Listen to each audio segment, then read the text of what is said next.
అస్సలాముఅలైకుం రహమతుల్లాహి వబర్కాతుహు. బిస్మిల్లాహిర్రహమానిర్రహీం. ఈరోజు హదీసు. హజరత్ అబూ హురైరా రజియల్లాహు తాలా ఉల్లేఖనం ప్రకారం దైవ ప్రవక్త సల్లల్లాహు అలైహి వసల్లం గారు మక్కా విజయం తర్వాత ఇలా ప్రకటించారు. ఏ వ్యక్తి అబూ సుఫియాన్ ఇంట ఆశ్రయం పొందుతాడో అతనికి ప్రాణ భద్రత లభిస్తుంది. ఎవరు ఆయుధాలు తీసివేస్తారో వారికి భద్రత లభిస్తుంది. ఎవరు తమ ఇంట తలుపులు మూసుకుంటారో వారికి కూడా భద్రత లభిస్తుంది. దీని వివరణ.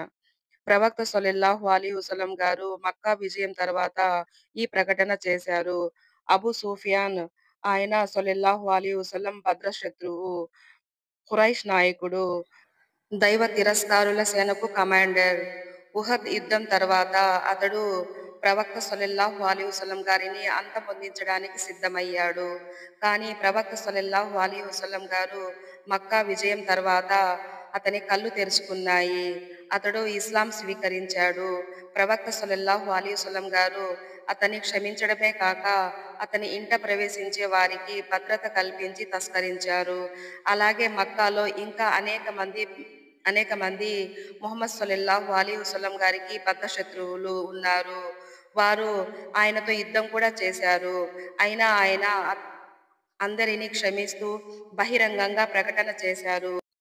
ఈ రోజు మీ మీద ఏ నేరమూ లేదు. వెళ్ళండి, మీరందరూ స్వతంత్రులు. అల్లాహు అక్బర్. అస్సలాముఅలైకుం వరహమతుల్లాహి వబర్కాతుహు.